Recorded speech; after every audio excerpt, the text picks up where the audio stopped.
my gosh, we have a topic today to cover that is hot. It's all over LinkedIn, it's all over the news. Everybody's talking about it.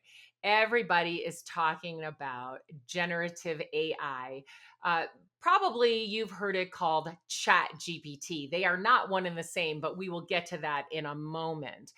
So, all of this chatter about ChatGPT and how people are using it and salespeople are using it, well, there's some good to this and there's some bad to this. But here's the key: we really want salespeople to be able to use AI tools productively. We want them to be able to use it so it helps them get more sales conversations because that's what every salesperson wants and what every sales leader and every CEO wants for their salespeople, for them to be on the phone talking to humans who can buy from them. And so we want to use these AI tools really well to help salespeople do that. So, enough with the nonsense. I found an expert and I brought the expert on the show today. Now, this expert also happens to be my friend and the CEO of XIQ. Welcome, Usman. Thank you, Alice. Always a pleasure to be with you on your show. You've always got great, exciting questions and great topic to be talking about today. Yes, indeed. And last time we were together, you shared about how you grew your own company, XIQ, how you started sales, how you grew sales, and that's all pretty exciting. But today we really want to tap into your expertise. And I think this is such an important topic because it's just everywhere. And every conference I've been to lately, almost every conversation I've been in lately, somebody is talking about Chat GPT and asking me, should salespeople use it? Shouldn't they use it? Should marketing use it? Who should use it? How should they use it? I'm like, stop. I'm not a Chat GPT expert, but I'm learning more and more about it. But the thing that I'm concerned with most is that people just don't even understand what is AI, what kind of AI is ChatGPT, and what are we really talking about here? So let's start there, Usman. Let's really define it because not, I mean, ChatGPT is a type of AI. There's other AI too. So let's just talk about what is AI and where does ChatGPT fit into that? Yes, so great question. So, AI, as it's been traditionally known as artificial intelligence, I think that artificial part is evolving into assisted or augmented intelligence. How Yes. does it work? Well, traditionally, what AI does is it looks at pattern recognition. There's machine learning algorithms that are built in. These algorithms can recognize patterns and they can then start projecting and forecasting what the next pattern would look like. Yeah. And that's been existing, that's been used in a lot of robotic process automation. So, repeat kind of tasks that are taking place, making them more intelligent, collecting data in there, infusing data within that as well. Yeah. And now, lately, you've started hearing the term generative AI. And Yes. ChatGPT is kind of like the poster child of this generative AI. What is generative AI? Is the ability to again take these pattern recognitions and these forecast and predictions that it's doing to the next level. And it has added this ability to make it conversational. So these are known as large language models. And these large language models are basically how people talk. You can kind of put this AI to work to help you do research. Where is it going to go do research? It's going to go to a corpus. What is a corpus? A corpus is like a database. It's a collection of content that has come together. And ChatGPT, it's very extensive. It has the entire internet up to September 2021 as its corpus. So it can go refer to, it's cataloged the internet up to that point. It can go refer to news stories, company websites, and so on. And it can pull in from books, encyclopedias, Wikipedias. It can go and pull information from there. And then in a very conversational way, it can construct answers, white papers, blogs, emails, um, um, fiction books, if you wanted to. It can write all that kind of stuff, and that's the generative AI piece of that. And there's some very interesting use cases to that, which we'll be discussing as we go through the conversation. Right. Okay, so there's AI, artificial learning, or I prefer like you do, like an augmented learning, right? That the machines can do. And the machines can be trained and they can learn and they can really help us a lot.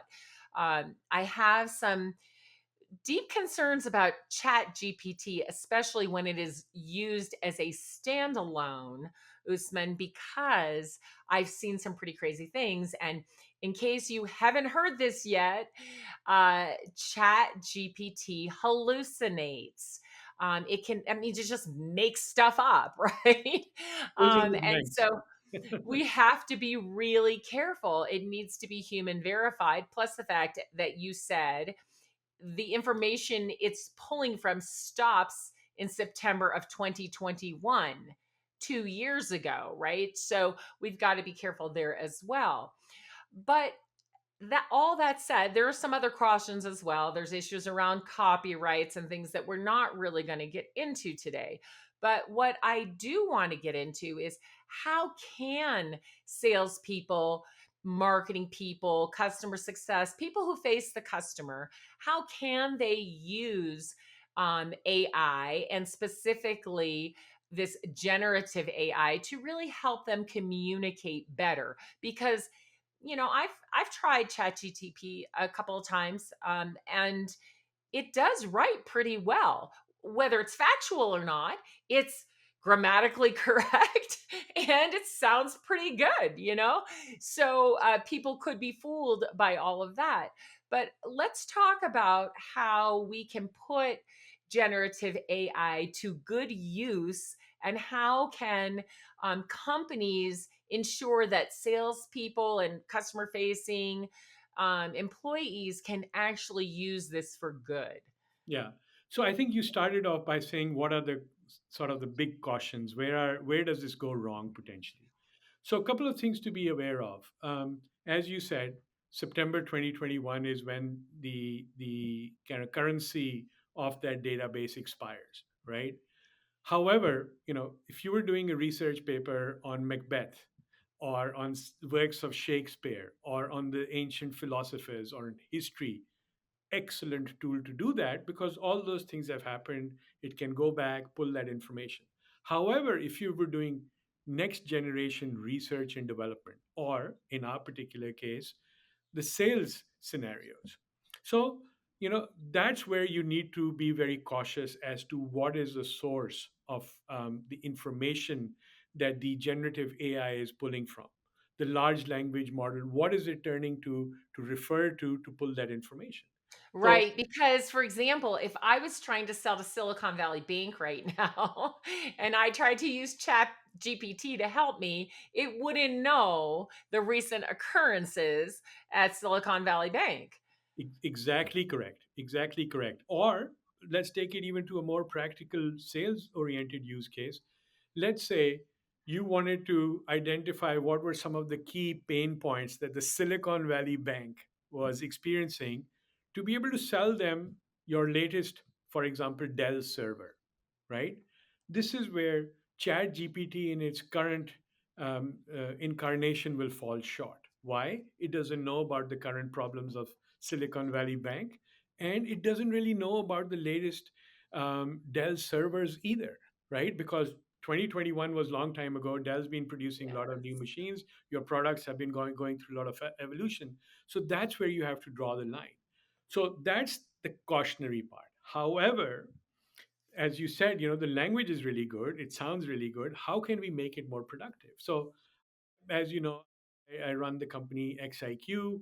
It's a database designed for businesses. It has up to the minute information on companies, their financials, their C suites. And also, we have used AI, the traditional form of AI, to be able to predict the personality types of individuals. So it's a really Mhm. interesting corpus, which is Yeah. much more up to date. Now, if you were to query XIQ's database with ChatGPT, for example, we will be able to predict what are the problems of Silicon Valley Bank and what is the latest Dell server, because we would have that information in our database. And now this becomes really interesting, right? Because it depending on how you use it, I've seen some widget type of applications that were created give me the trends in the insurance industry. They'll give you really good trends in the insurance industry, except up to September 2021, right? And as we know, in the last, since September 2021, the rate of change in every dimension has been extremely high, fast, right? And therefore, a lot of things have changed at a very rapid pace. So the corpus, very important. Is it up to date? And then Chat GPT, the large language model, if you were to combine them in a responsible manner, you can come up with great productivity gains. Absolutely. Now, there is one other thing that popped into my mind. If salespeople or sales engineers or any customer facing person is using, especially Chat GPT, to construct an email to a customer, which is going to contain some sensitive information about their company, they need to know that that information will be taken in and shared back out. Now, in not in this generation of Chat GPT, but in the next generation of Chat GPT, which isn't out yet. And so sometimes when we're responding, and we're going to send some quote information or some very specific product information, we do need to be careful when constructing these emails with this information in it using ChatGPT, because it will now take that information, and that information will now be readily available to anyone else. So that's another caution I just wanted to point out for sales, and it's something that CEOs need to know. We're going to get to that at the end. Like, what is it that CEOs need to know about this to make sure that it's being used properly with their company? But there are many other cautions as well, but that was just one that popped into my mind. So let's just stay on this sales question for a minute about what sellers should be using AI for and what they shouldn't be using it for, and how they can use it for the greater good. So, yeah, they can use it to learn about their prospects. So let's start there and talk about what kinds of things can they learn about their prospect or their customer using AI. Yeah, excellent. So, number of things. So, first of all, if you don't mind, I will refer to XIQ because I really believe in how this AI is actually being put to work. For example, as I said, up to the minute news and information, financial information, we can turn our AI towards that corpus, towards their database, and we can generate SWOT, strength, weakness, opportunity, threat kind of analysis on the fly. Now, this is a tool set that is absolutely mandatory for every salesperson. Every salesperson, the moment you get business, one of the key drivers for a salesperson getting business is when the customer gets to say, "You really understand my business." That's like the Right. golden words every salesperson wants to hear. But how do you get to understand that business? There is, in the traditional pre AI world, that's a lot of work. And a lot of salespeople are either not equipped or not experienced or don't have the skills in how to collect this information. So they have armies of analysts sitting in the background manually calculating this, bringing this information forward, and it's outdated by the time it hits the street, right? Silicon Valley Bank example would absolutely apply over here. Doing a SWOT analysis on Silicon Valley Bank 3 weeks later would be totally different.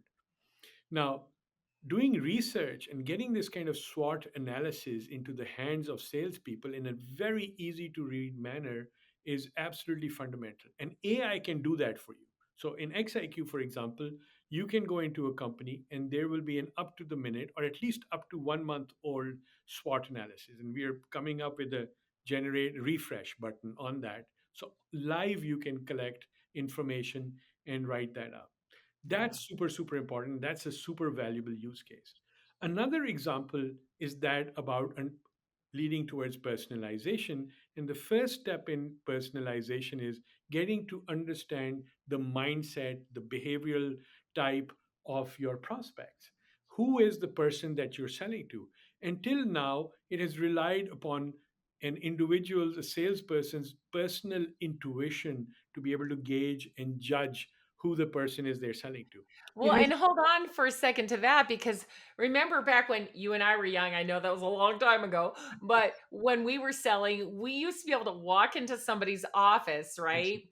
And we could look around and see what books they had, if there were pictures on the wall, what was on their desk. Like we could gather a lot of that kind of intelligence from being in their environment, even from walking in the door to see what kind of building it was, what kind of people were around, what the decor was, all of that, right? It started to give us a sense, a feeling, right? Before, this was before we really had computers for common use. That's how old I am. But anyway, I know you're nowhere near that old, Usman. But I'm just saying we had some other things, right? Now, where everything is so digital, yes, people put their digital footprint out on the internet, but it's scattered all over. And we really need the AI to scoop the data for us and bring it right back to us the way it would have been in that environment where we got to walk in the door and see it and feel it for ourselves. And your software does this, and others as well, where you can say, I want information on this particular company and these people, and it will scoop it for you and bring it to you so that you don't have to do hours and hours of searching, which is really important for salespeople. And it kind of goes back to something that I've been talking about a lot lately, which is just basic business acumen, right? Salespeople need that more than ever now. It's not enough for them to just know their product and know their own company or even know, their industry and customer a little bit. They need some business acumen. And the only way they would possibly have time to stay current on everything that's happening in the world, in their industry, at their customer base, is if they have one of these scooping mechanisms that feeding it to them. So talk some more about that because I love that, especially in XIQ. Like it scoops me the what they're posting on social media. It scoops me the news though, like from news sources. And now you're saying it's scooping up information and putting it into this format of SWOT analysis as well. SWOT analysis. So first of all, absolutely correct. We could walk in, you could meet post pandemic, and this had started, breaking. We had started breaking away from physical in person meetings for some time, but the pandemic came and it mandatorily shut down everybody from being able to meet. And a couple of things happened, right? CFOs realized that actually the sales results were better without ever having to send people over to Las Vegas, and they saved a lot of money. So one of the things, so how do you now in this virtual environment that buyers, by the way, prefer?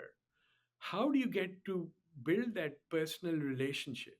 And that's one point. Second is there is so much data in the sales process, the people, the company, the events, the Yeah. competitors.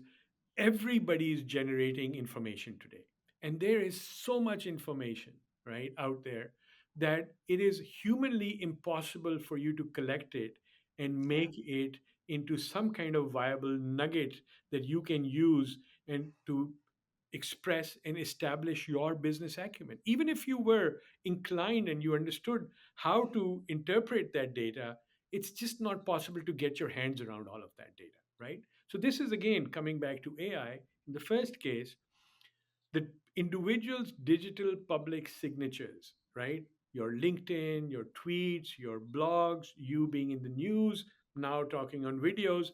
There's a lot of information that is publicly available, can be analyzed, and Yeah. can be synthesized into these projections of how to engage with the person. But now you can, with generative AI, you can actually put it to use, right? So that's one thing. And then the SWOT, as you were saying, enhance your business acumen by really getting a cheat sheet of what's happening within the company and their pain points. And it's become that simple, right? For people to get elevate their level of understanding and being able to personalize. Please. Yeah. Well, in the world of sales today, and especially in the world of complex sales, which is where you and I live, um, we got into this crazy, fast-paced, high-volume SDR model, burn and churn, just crazy from SaaS, really. SaaS is what started that, right? And that whole idea that we have to have tremendous volume to get the output that we need. And I think that it did work for a while pretty well, but now we absolutely have to pay attention to quality and less to quantity. Look, in the end, we both know sales is a numbers game, right? You do, if you make one call a day, you got one chance to sell to somebody. If you make 10 calls a day, you got 10 chances. So, got it. But we don't need thousands when we have high quality. And I think that now that we have the generative AI to help us, we can really turn our sales force on that quality initiative versus quantity. Quit sending 1,000 emails. Send 100 a week that are highly customized. Now, if I have this business acumen at my fingertips, right, where I scooped all this information using a tool like XIQ or any other, where I get all of this at my fingertips. And with XIQ, I even get this SWOT analysis that was generated for me. Now, before I start the email or my next phone call, I am armed with great data that I can provide as insight, that makes me ask better questions, that shows the customer, as Samantha McKenna would say, show me you know me, right? It shows the customer that I know them and they're not wasting their time, and I'm not having to sit there ask questions that they're like, this is common knowledge. Why would you be asking me this? Right? It's all over the internet. So we then get our salespeople so much more prepared to have a high quality conversation that they don't need to have as many, and their close ratio goes up. Exactly correct. Let me share some stats with you. So, stats that are our own. So, first of all, let me just comment. XIQ has introduced this capability of being able to take your personality insights, couple it with your SWOT analysis, take your input, use the large language model that is ChatGPT, and generate these highly personalized emails. And where these come in handy in the complex sales cycle, for example, is we're selling to over 12 individuals. Some of them we're never going to meet during the course of the sales, right? But being able to custom tailor an outreach, whether that's an ad campaign, whether that's an email, whether it's a marketing campaign. Now we have the capabilities of being able to talk specifically to each one of those individuals. So we started using this for ourselves. We take everything that we drink our own champagne, and we started using this almost about 6 weeks ago. And I'll talk a little bit about productivity as well. And in the 6 weeks, our demo count has gone up by 400%. 400%. Our engagement, our open rates have increased by 31%. And then the click through numbers have increased by 47%. Okay, 400%. So that's the outcome, right? At the end of the day, the reason we are sending emails is to get demos. So, Exactly. so we are Unbelievable. By the way, bravo, right? I mean, magnificent. we're very excited. Now, I cannot hire people to do 400% extra demos at the same pace as I'm bringing in demos. No. But right, and nobody can, and especially in this very fast moving, high attrition kind of an environment, it's just not possible. So now I'm going to address your question about the thousands of emails.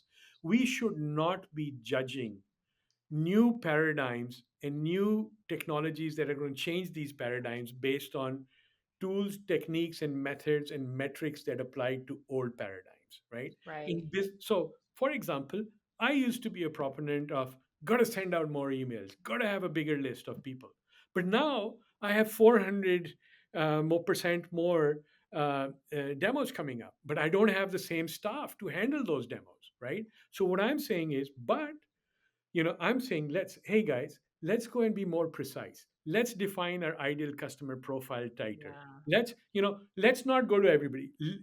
Alice, yesterday we actually removed a couple of industries that we were targeting from our ideal customer profile because it was just now it was bringing in garbage. The traditional thing was we were sending out garbage, right? Now it was bringing in clients and prospects that did not meet our criteria because we now have to be very selective of taking our sales force, even though their productivity has gone up, right? Because that Yeah. 31% higher open rate, the 47% higher click rate means that our sales guys are also getting more through to their customers, right? So in a shorter period of time, and I think you shared a post with me about this where the Salesforce productivity had gone up and they were doing more business now with less people or the same amount of people, right? And that's the paradigm that we need to start thinking about, right? Because we're not going to get people, right? And the Right. way we sell,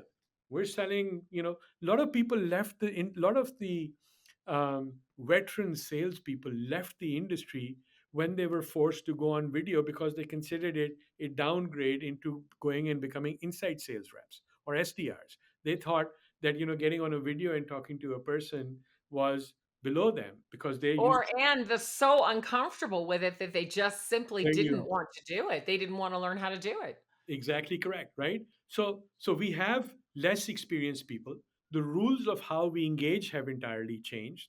And so we have these inexperienced younger group of people that are coming in and they need help in being able to build a relationship. The foundation of our company was what are the best practices of the top 5% of B2B salespeople?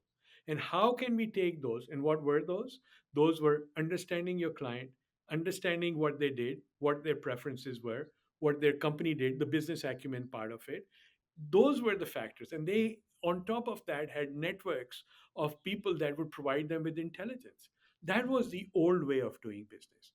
Young people and somebody entering sales does not have the advantage because the way you build those networks and get those information streams coming to you takes a lot of time. And we are under a lot of pressure to perform and bring results right now. So that's where these tools can come in and augment your ability to do that. And in doing so, it's the wisdom of those top 5% that is now available through tools like XIQ to help elevate the next level or somebody entering into the field of sales now. And so this Yeah. email, I think this is a cautionary word, right? The email. So if as we were talking about in the prep over here, just going out to chat GPT and writing an email, dangerous, very dangerous. Why? Because the information is not going to be current. Second thing is that, highly proprietary information that's going to distill out onto chat GPT and who knows where it goes. Anybody could potentially use it. However, so one caution would be don't put out, your proposal and your price quotes and your special offers into a chat GPT and do that. Don't do that. But there are a lot of there are, what is it, like 22 different touch points that need to happen before somebody first time engages with you, right? And that number keeps going up. So if you're going to reduce those numbers, you need to have better conversations, you need to have better communications. And how do you do those better communications? You can use these kind of tools, the personality, the business insights, Mhm. large language model, your product information, combine those, let the AI, the generative AI, come and query these. And the role of the salesperson, interestingly, becomes that of being able to write these prompts. So the core capability is how do you write the prompt? And if you think about it, I've seen, I coach a lot of people because we sell this technology, and I see how they write these. And they sometimes are even saying thank you or please when they're writing a code prompt to chat GPT. It's a machine. You don't need to say thank you and please do it, right? That's the good news about it. Having said that, the way they compose these prompts are very kind of strict. But what the salesperson needs to do, and this is where we've struggled in the past, Alice, is that salespeople need to think through the process of what they want to communicate to their Right. person, right? So that's one thing, the steps of what I want to get across to you. Now, second challenge, huge challenge, is how do I write it in a concise manner? This is where almost 99% of people kind of. Well, not only that, how do I write it in a concise way for you? Because you might like a lot of detail, whereas the three other people on the buying team that I also have to communicate with do not want any detail. And I have to be smart enough to know that as a seller, or I'm going to get some people's attention, but not the others because they're not even going to read. If I sent everybody that same email with all that detail, they're not even going to read it. That is correct. It has to be really, it has to resonate with you at an emotional level, at a Yeah. personal level, and at a business level. Those are the three gating criterias for why I would want to engage, right? Is it personal? Does it light a fire within me? Does it get me excited? And does it make business sense? Right? All those three things. And that's a tall order. That's a tall Yeah. order for anyone. But it's an achievable order with these tool sets. And this is why I keep saying, saying things like, hey, we're going to send 1,000 garbage emails out because, or now we have, you know, write a quality email. I was talking to a client, write a quality email. They said it took their sales guys about half a day to a day to write one decent email. And then I have a pressure, hey, multiply this by 1,000 times, right? So what am I going to do? I'm going to cookie cutter that approach, and I'm going to send that same template, dear Alice, dear Usman, dear Joe, dear Adam, and I'm going to send it out to every one of them, right? Same content. And I'll have a hit and miss because some of those people that are similar to Alice for whom I wrote the email, they might appreciate it. But the other, you know, 90% might not, right? And that's a delete.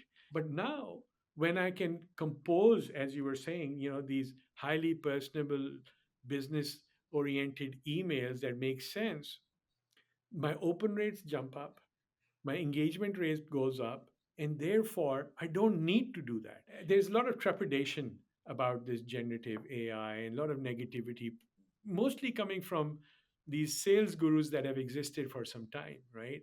And one of the errors that they're making is they're not taking into account that the rules that existed, that and there's a lot of bad behavior. I fully agree. At the sales leadership level there's bad behavior out there, right? Hmm. However, there is now remedial actions. People will realize when the floodgates open that it's not that easy to take all that business in and then deal do the physical things that you still need to do in a proper manner. There are some gurus out there that don't want sellers maybe using chat gpt or any kind of generative ai. And I think one of the interesting things for me is that what we all want, and I started the show this way, and time to say it again, what we all want is sellers to have more sales conversations, right? Now, anything we can do to make them more productive on the admin side of things allows them to have more time to have sales conversations. So in my mind, it's not a matter of um do it or not do it. It's like, how do we do it? How do we train them to do it well, right? Use the AI really well so that more and more of their time is freed up to have conversations with humans. And as you pointed out, if we use this generative AI really well and we scoop all of this information in so we have lots of business acumen, then we can use that to have better conversations, be they synchronous or asynchronous, whether it's on an email or in a LinkedIn message or a post that we make to draw our audience to us, or whether we use it for setting up our sales meeting. For example, I was thinking when you were talking about getting the email right using all that information, I'm like, set up your sales call, help yourself get your questions, use that same information to build the framework for that conversation you're going to have. But in every way, this generative AI can help us have better conversations and take away some administrative work. So anybody who's smart out there is going to be quickly figuring out that they can help companies train their sellers, train their customer facing people to use this very productively and free up even more time, which speaks to the another point you made, which is a really important one. Sometimes we add more sellers and we think that's going to get us more sales, but it doesn't. It just spreads the few leads we have even thinner, and it spreads the sales leaders' work even more because they have to manage and coach more people who are still not producing the total number that we need.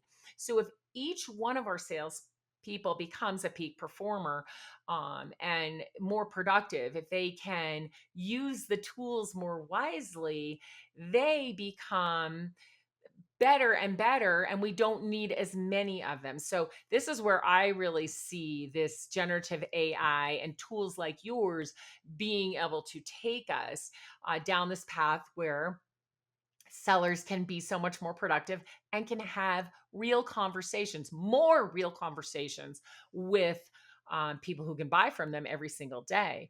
And I just simply think that that is going to be the key. So, as we wrap up here, Usman, I really want to leave CEOs with a couple of things that they can do. So, it's not just your sellers. Trust me, everybody in your company is trying to figure out how they too can use Chat GPT. All right, there's a few who are going to be the laggards and they're not going to touch it, but there are people in your company already using it. And I definitely know that your sales team is trying to use it, but they're using it without any guidelines, without any company guidelines, right? They're using it without any training, and they're just kind of doing their own thing. So, Usman, speak to the CEOs that are listening and tell them what they should do to help implement all this because it's here. And whether you like it or not, your people are using it. So, what do they need to know and what do they need to do? Yeah, so that's a great question. So remember when social media, LinkedIn and Twitter came out and everybody was out there? And it was very dangerous for companies because there was a lot of inside leaks that were happening on Twitter and so on. And so there had to be this social media training that had to be delivered across companies, what you can and cannot say on there. I think the barrier to entry with this generative AI and chat GPT is much lower. It's very easily accessible. And for $20 a month, you can get unlimited access to chat GPT, and it doesn't have any lag times as well. um, Couple of things that we need to be careful about. First of all, um, in terms of training salespeople, well, we'll come to training salespeople in a second. But first of all, what, how should they be using these generative AIs? Don't please allow your sales guys to write prospecting emails that talk about product pain points and business acumen using the current chat GPT model. Please come to something like an XIQ, or if there are other equivalents, I'm sure there will be some that are coming. Use those. Why? Because the currency of information really, really matters. Second, if you have the capability of adding that personality dimension to it, so you can write that personable email, that's really a huge asset. And that's something that you should not avoid using. You should really embrace that because you now have that capability. Thirdly, what I would say is that first, you now have up to date business acumen, you have the personality capabilities. The regeneration of these messages is really, really important. You know, people say, okay, so cookie cutter approach, now you're going to write a lot of bad emails and send them out. No. Um, I go in there and I write an email, and sometimes it doesn't meet my mark. I just hit the regenerate button, I change the prompt a little bit, and within 10 seconds, I have a net new email and another new email. In 2 minutes, I could have gone through 12 different versions of that, iterations of that email. That is really, really impressive, right? So Right. now, to your point about productivity, my salesperson, and I'm coming to like what should be some of the barriers that should be put in place. My salesperson can actually generate decent emails, right? And emails that matter. However, I think what needs to be taught. So we've talked about the fact that, you know, what are the guidelines of what you should and you shouldn't say. I would say pretty much the same policy you have on social media, you can pretty much apply it over here, right? Now, people are going to use it, right? As you said, there is no way to control what people do, right? There's absolutely no mechanism where we can come in unless we just say simply, hey, it is banned. You can't go there. They'll go to their own personal browser. Everybody has their mobile devices. They'll go there and use it and copy paste it and send it over here. So it's very difficult to enforce that in a manner that is so apply the same rules and guidelines similar to the ones that you had around your social media posting policies. Use current databases and learn, teach the people. This is basic, going back to you, Alice, and this is basic 101 sales training. What is it that you want to say at a different stage of the cycle? So it goes back to that, right? Like learn like how to diagnose a pain, learn how to craft your message, or say what you want to say at that time. That's what's important. If you can get that logic built into people, the rest becomes tremendously easy.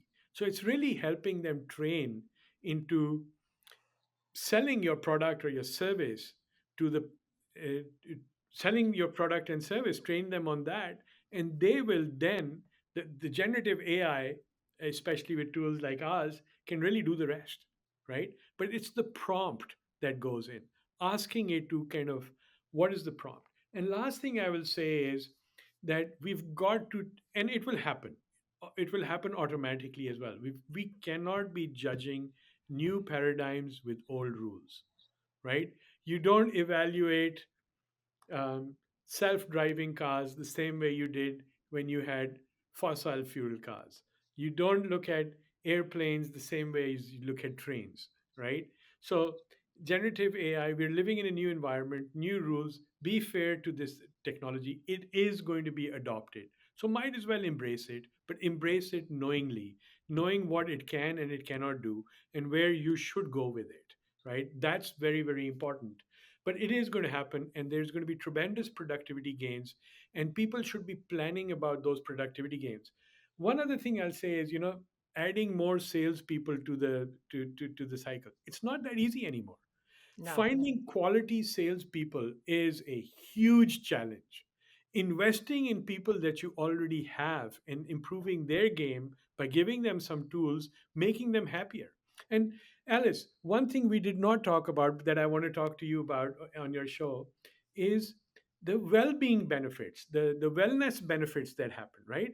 Salespeople are under a lot of stress today, right? They have to write these high quality emails, they have to write them in a lot of volume, they have to show up on Monday mornings to defend their pipelines. There's a lot of stress that is created. Did you make 150 calls last week? Did you send 2000 emails last week? How many customer demos did you do? Right? There's a lot of time. And then on top of that, I have a fragmented tech landscape. Did you know how to use Salesforce? Do you know how to use Zoom Info? Do you know how to use LinkedIn Navigator? Do you know how to use in SalesLoft? Do you know how to use all of those tools? Sit there. When am I going to sell? Right? So that's a lot of pressure. In comes new way of selling, the new age of selling, and in that new age of selling, be able to construct an email that took half a day or a day versus being able to do it in 10 seconds frees up a lot of time. Not Yeah. only does it free up my time, my ability to jump up my 400% demos relieves a lot of stress on me. I was supposed to achieve that number. Well, guess what? I now have 400% more opportunities to generate that number, right? And in when you add all of these things up, it adds up being me having a better work life balance as a salesperson. The wellness aspect of this should not be underestimated, right? I'm going to be able to do a lot more, right? When we Yeah. were, we had to go into the office all the time.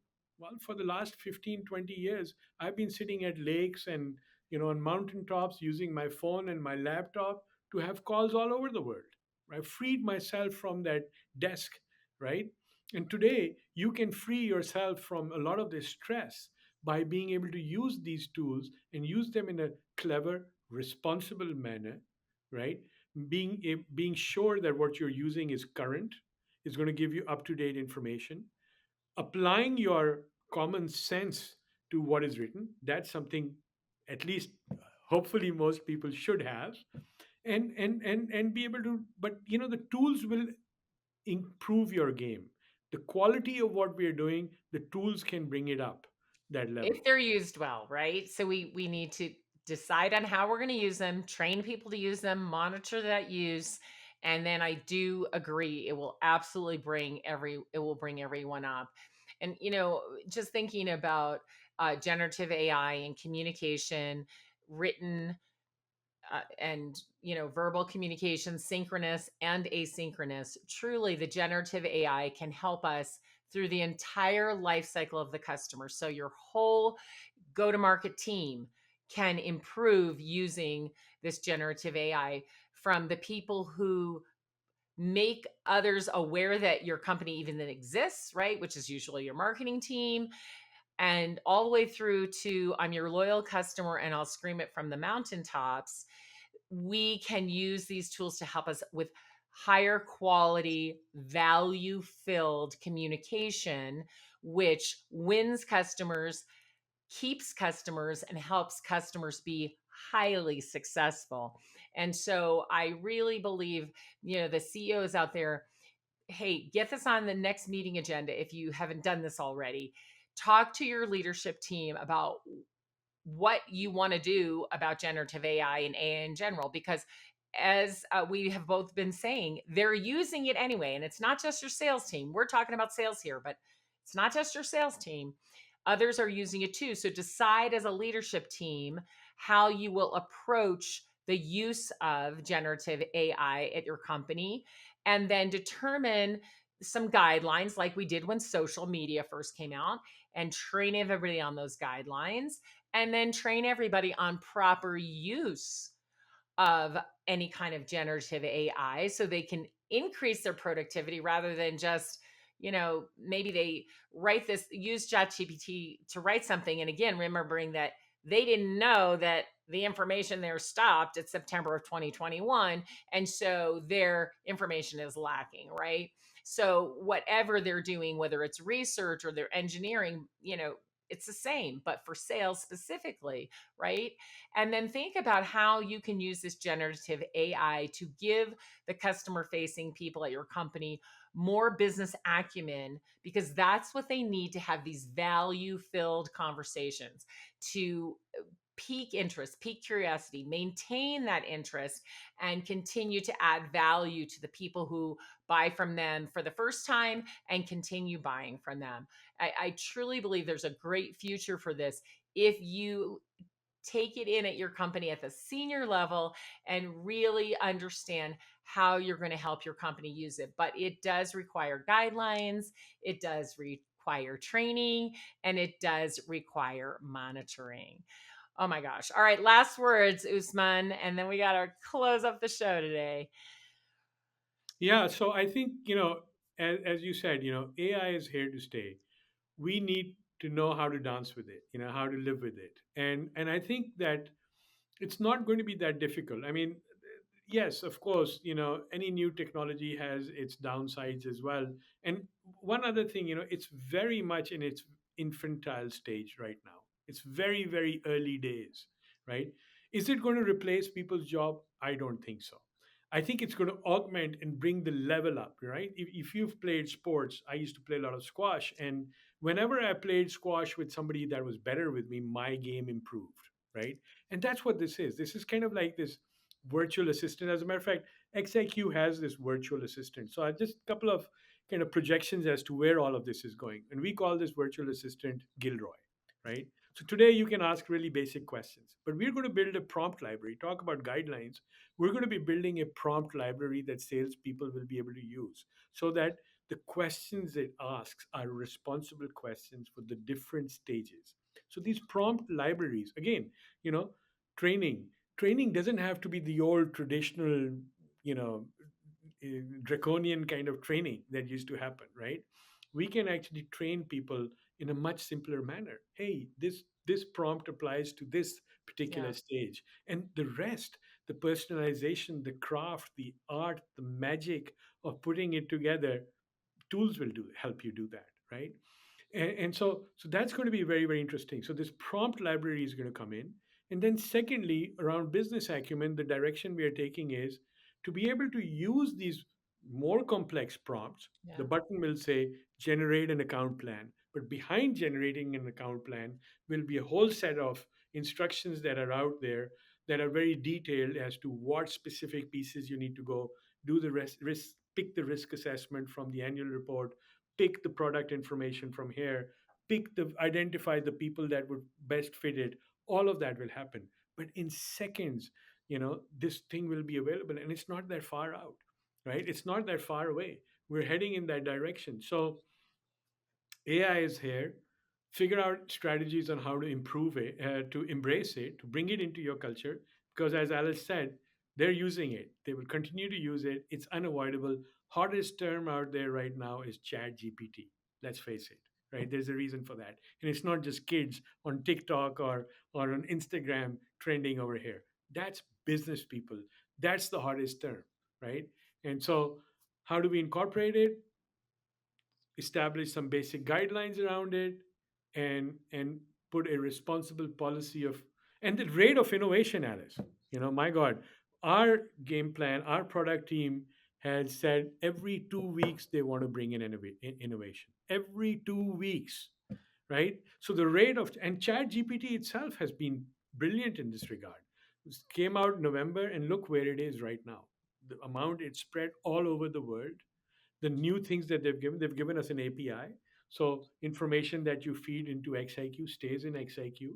It doesn't become part of the learning model of ChatGPT itself. Yes, ChatGPT maintains some of that content, which, by the way, is anonymous when it comes from us, but it retains it more for